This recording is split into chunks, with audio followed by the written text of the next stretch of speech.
Letters from a Friend at the End of the World. Chapter 33. Hoofington. As light leaked through the cracks in the curtains, casting lines across Trixie's face and across the bed, the gentle sounds of birds chirping and the school bell ringing woke the sleeping mare. She rose slowly, sitting up and casting off the bedsheets, throwing her hooves wide as she let out a long yawn. She felt rested, more rested than she had felt in many months. Just that simple thought was enough to put a smile on her face. With another exaggerated yawn, she extricated herself from her sheets, still clinging to her like sunshine on the morning air, and made her way into the hallway where she ran headfirst into Anvil. "What the?" he said, looking down. He saw Trixie rubbing her head and smiled, letting out a small laugh. "I was just coming to get you. I know you need your beauty rest, but I figured it wouldn't be good if I let you sleep all day." Trixie, still massaging her forehead, chuckled softly. "I didn't realize I had slept in. It's been so long since I've had a chance to do it, I wasn't even sure I could anymore." Anvil grinned, patting her on the back with a large hoof. "Oh well, it's good to get some extra rest every now and again. Just see that you don't become complacent, eh?" He laughed again. "Come on. Aurora made some breakfast this morning. I'm sure there'll still be some left if you hurry. I doubt the boys could have finished it off that quickly." Trixie nodded but didn't answer right away. Instead, she bit her lip softly. "Look, Anvil," she said, her voice quiet. "I just wanted to say thank you, again, for taking me in. I always wondered what would have happened if I had never left Hoofington. Who knows how my life might have turned out." Anvil's eyes were soft and his lips curled into a kind smile. He wrapped a hoof around Trixie's shoulders and pulled her into a tight hug. "No matter what happened to the past, you can't change it. And I know you know that. There's no sense in wondering about what could have been, or how things might have gone. You just gotta point your snout forward and keep on moving, you know? Don't let the past get you down or start feeling sorry for yourself. Even if things haven't worked quite the way you wanted, that doesn't mean you won't get where you wanted to be in the future." He let go of the hug, pushing her to a distance where he could look her in the eye. "I believe in you, Trix. I believe you have the ability to do whatever you want. You just gotta reach out and grab a hold of that opportunity and never let go. You hear me?" She tried to answer, but nothing came out. Her throat was suddenly dry, and she felt a heavy weight on her chest. Finally, she just nodded in answer. "Nothing's too great for the great and powerful Trixie, right?" Trixie, despite herself, let a smile creep across her face. "Right." After she'd eaten a rather filling breakfast, Trixie decided to take a walk around the town. It had been many years since she last visited Hoofington, and she felt a sudden sense of nostalgia for a place she had once hated filling her. She passed Anvil's boys on their way out the door, and received a cheery "Good morning, Miss Trixie" from them, much to her delight. "First time anyone's ever called me Miss," she mused to herself before pushing open the front door and stepping outside. Immediately her ears were assaulted by the sound of metal on metal, a harsh, angry sound that was both loud and somehow calming. The rhythmic sound of the hammer against steel was oddly comforting to her. Trixie simply stood for a moment, letting the warm morning sun wash over her with her eyes closed as she listened to Anvil work away at a piece of steel. She couldn't help but feel so unbelievably comfortable right now. She felt as though she could listen to that sound for hours. But alas, it wasn't meant to last. Only a few seconds later, the hammer stopped and Trixie turned toward the forge. Sure enough, she didn't have to wait long before Anvil rounded the corner draped in a heavy leather apron with a hammer in his mouth. The extra long handle on it allowed him to keep his face safely away from the molten steel while he did his work. His face was soaked with sweat, and his mane was plastered to his forehead, but Trixie thought he looked just as handsome as ever. She smiled as he smiled at her, his white teeth standing in stark contrast to his blackened face. "You heading out?" he asked, taking the hammer from his mouth and using it to point toward the town. "I think I'm going to go for a walk around the town," Trixie replied. "I want to see Hoofington again." "Oh yeah? That sounds like fun. I'd love to go with you, but, well..." He hefted the hammer with an apologetic look on his face. "I understand. I don't want to cause you any more trouble than I already have." Anvil's boisterous laugh filled the air. Please, Trix, what kind of old friend would I be if I didn't help you out? Besides, do you really think you're that much trouble compared to the boys? It's practically like a vacation having you here. With you around to distract them, I don't have to. He laughed again. Well, anyway, I need to get back to work. If you happen to see Aurora while you're in town, tell her to pick up some apples while she's out. I've been thinking about 'em all morning. Sweet, sweet apples. He licked his lips before retreating back to his forge. A few seconds later, and the familiar sound of a hammer on anvil returned. Relishing the sound only briefly before trotting off toward town, Trixie gave one last look over her shoulder at Anvil. He didn't look back at her. His eyes instead focused on the fiery metal in front of him, and his face hardened in determination. She sighed. For a few minutes, Trixie simply wandered aimlessly through the town, allowing the crisp morning air to fill her every breath. There was an uncanny spring in her step, and she couldn't help but sport a cheery grin as she cantered around. Huffington, despite it being several years, had not really changed very much. Most of the buildings were the same, and the ponies had only gotten older. And the biggest difference was the handful of new houses she saw toward the western end of town. It would seem Huffington had not attracted a lot of new real estate investors since the Ursa incident. She felt a small pang in her chest at the thought, but pushed it out of her mind quickly. She decided to focus instead on the day ahead of her. She didn't know where it would lead, but she was eager to find out. As she made her way toward the old market, she was lost in thought, and only returned back to the real world when she felt a hoof tap her on the shoulder. I see you're out of bed.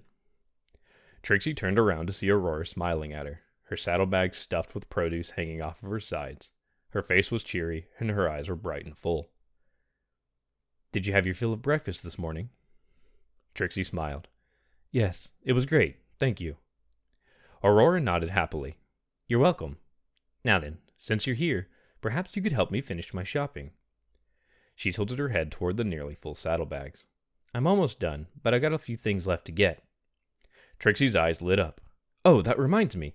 Anvil wanted me to remind you to get apples while you were out. Aurora gave a soft laugh. Yes, he does have a weak spot for certain fruits. He did seem rather enthused about getting more apples. That sounds like my Anvil, all right, Aurora said, smiling. Trixie tried to smile back, but her cheeks twitched, turning it more into a half-smile than anything. She felt like she'd been punched in the chest, like there was a weight pressing down on her. Seeing this, Aurora's smile faltered as well. Are you all right? She asked, cocking her head to the side. Trixie nodded, mentally berating herself for letting her emotions show so clearly. Sorry, it's nothing. I was just thinking about something. Aurora nodded knowingly. Anvil told me about your family, she said, about what happened that night. Trixie sighed internally. She hadn't realized what she was actually upset about. Yes, being back here is hard, she said. It's been so many years, so long since I've seen this town that I hardly recognize it even though it hasn't changed. I don't know if that makes sense to you or not. Aurora's features softened as a warm smile came over her face. I, too, know something about leaving your home. She beckoned back to Trixie. Come on, we can talk about it on the way. Those apples won't buy themselves. Trixie laughed despite herself. No, they certainly won't. Taking Trixie by the hoof, Aurora led her through the maze of merchant stalls and sales ponies hawking their wares. The further they delved into the fray, the louder and more crowded it became. Despite the town's size, Huffington enjoyed a modest trade of income from neighboring villages, and its square was quite busy this time of year. As they passed by a stallion trying to sell his fool's gold as real, Aurora cast a glance over her shoulder at Trixie. You know, she said, I've only lived here for a few years, but this feels more like home than Frostvale ever did. Frostvale? Trixie asked, catching a glimpse of the mare reciting the qualities of a winter cape as she was selling. Is that where you're from? Aurora nodded without looking back. It was my home for most of my life. The wind, the ice, the snow, the cold. Those were my world back then, but I knew I didn't want to live there forever. Why did you leave? Aurora didn't answer at first, her focus more on weaving her way through a particularly dense crowd than on answering Trixie's question. But once they had made it through, she said, for a number of reasons. I was tired of the cold. I couldn't find steady work that didn't involve me spending all my time freezing to death outside the city, and most of all, I was tired of the cold. She paused. Wait, did I say that one already? You did.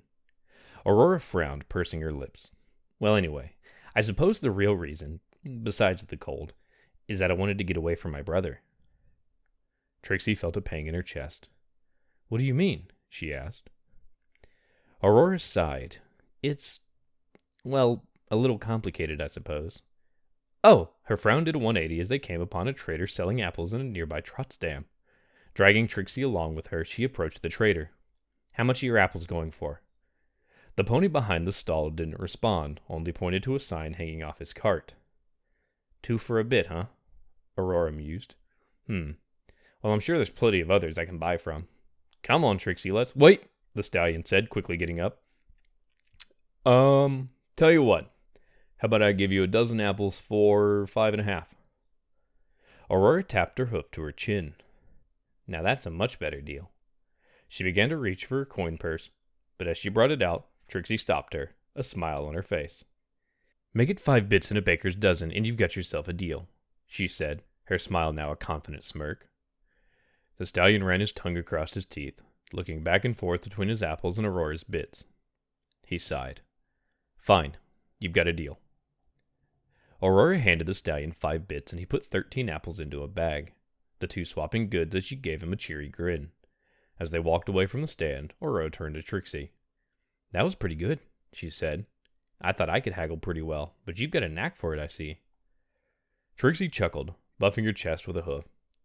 Well, you've got pretty good at it when it's your whole life, she said. The trick is to never let on how much money you actually have. The two ponies shared a laugh before Trixie said, So, what were you saying about your brother? Oh, right, I never did finish telling you why I left Frostvale, Aurora said. She turned to Trixie, holding out the bag of apples. Do you mind carrying these? Trixie shook her head, taking the bag. About a month before I left, Aurora said, walking back in the direction of her and Anvil's home, my mother died. My father had already passed away long before that, back when we were still little kids, and my brother really never got over it, see, she said. He died during an expedition into the mountains north of Frostvale. The other ponies say he died trying to cross a chasm so he could lay anchor on the other side. He jumped across, but misjudged the distance, and ended up hitting the edge and falling off. Trixie cast her eyes down. I'm sorry to hear that. I know how it feels to lose a parent so young. Aurora shot a sad smile back at Trixie. I still had my mother, though, and my brother, so it wasn't all bad. I suppose not. What was your brother's name?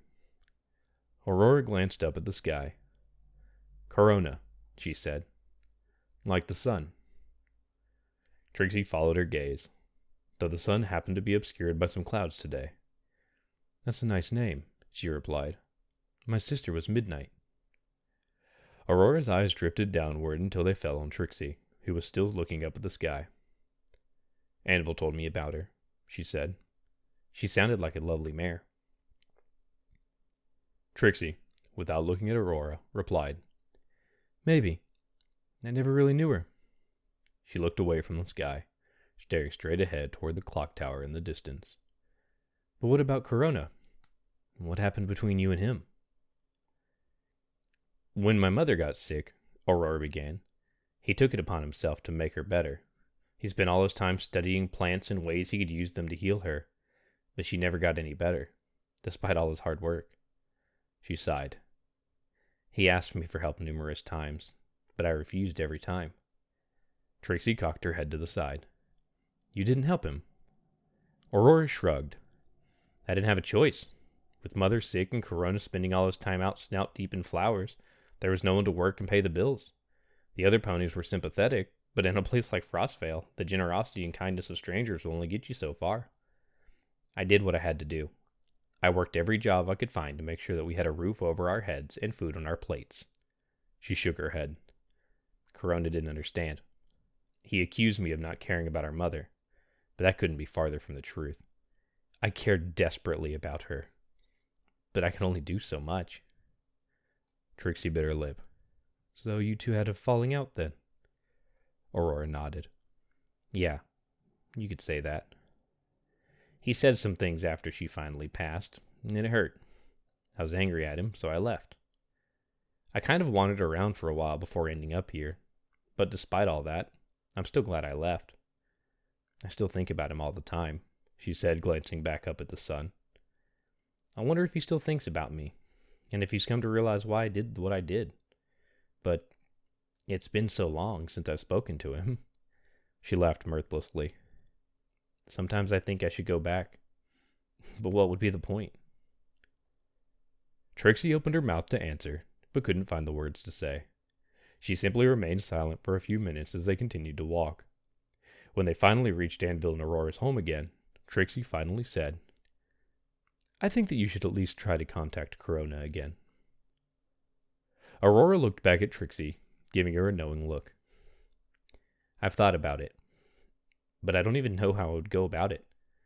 I mean, what if he doesn't even live in the same place anymore? Trixie worked her tongue over her lips, lost in thought. Suddenly, an idea struck her. You know, she said, I'm heading north myself. I might end up passing through Frostvale at some point. I could try to find him for you. Aurora smiled softly. Thank you, but that's okay. I'd rather speak with him myself, and if he doesn't want to speak with me, then so be it. She tilted her head towards the forge, where Anvil was busy hammering out a few horseshoes. But enough about that. Why don't you go give Anvil some of these apples? I'm sure he'd appreciate that. I need to go get dinner started myself, so I'll leave you two to talk. With that, she gave Trixie one last smile before heading up the steps and disappearing into the house, leaving Trixie standing outside with a bag of apples in her hooves and thoughts swirling around her head. After a bit more rumination, she decided to push those thoughts out of her head and instead grab a few apples. Shoving one in her mouth, she took a big bite out before walking up to Anvil, apple juice dripping from her lips. Anvil looked up, his face sweatier than it was before, but a massive smile on his face.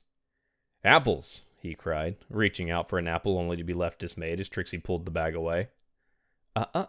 She said. What's the magic word? Anvil frowned. I don't know any magic. Trixie shook the bag. All right. Can I please have an apple? Trixie chuckled, reaching into the bag to grab an apple before tossing it to Anvil. These are pretty good, she said. From Trotsdam, apparently. Anvil licked his lips, eyeing the apple wolfishly. He opened his jaw wide and bit half the apple off in one chomp. Trotsdam, you say? His mouth full of apple. Trixie nodded. Yep. He gave the apple an approving look before devouring the other half and motioning to Trix for another one. As he bit into it, he said, You know, Trix, I was thinking about something while you were out today. Trixie raised an eyebrow. What's that? He took another bite. Well, you said you were going on a journey, right? Trixie's eyes narrowed. Yes, that's true. Why? How exactly do you plan on paying for things along the way? And furthermore, what are you going to do about winter clothes and all that? It's only a few months until things start to get really cold. Well, because I had an idea about that, Anvil said, cutting Trixie off as he ripped some more flesh from the apple. Man, that's really good, he mumbled. Anyway, I was thinking that maybe you... Trixie's eyebrows rose again. Maybe I what? He fumbled with the apple in his hoof, twirling it around before he answered. Well, what if you worked here? For me, I mean, at the forge. Trixie was taken aback. She frowned. But why? Anvil sighed. Look, I'll be honest with you, Trix. He shoved the last of the apple into his mouth. I'm not sure I like the idea of you running off north for any reason. But if you're dead set on going, I am, then I'm going to do what I can to help. So I thought if you worked here for a while, I'd give you free room and board and a small stipend, and you can save that up and use it to help you get north when you do decide to leave. Trixie considered this for a moment, taking a bite of her own apple. I was planning on leaving soon. You'd be able to work for as long as you want. If you decide to leave tomorrow, then so be it. I won't stop you. Anvil set his hammer aside and approached Trixie, putting a hoof on her shoulder. I won't stop you, he repeated. But damn it, I won't be happy about it. He smiled at her. I don't want you to leave at all, But if you have to, then at least spend some time here before you do. Trixie didn't return his gaze, instead opting to stare at her hooves. I'm not sure, she said. Let me think about it. Anvil let out a booming laugh, stepping back. I figured you wouldn't take me up on that right away. He shrugged. Being a blacksmith is hard work. Can't say I blame you for not wanting to do it. Trixie looked up at Anvil. Hang on, she said, holding out her hoof. You think I can't be a blacksmith? Well, I'm not saying that exactly, but, well, it is pretty hard work, and you're not exactly the toughest pony. I'm tough. I'll do it, Trixie said angrily, dropping the bag of apples to point at Anvil. I'll show you, she said. I'll be the best blacksmith you've ever seen. With that, she spun around and walked away, throwing open the front door and vanishing into the house. Anvil watched her go, bending down to pick up an apple after the door had closed. Polishing it against his chest, he grinned. Too easy.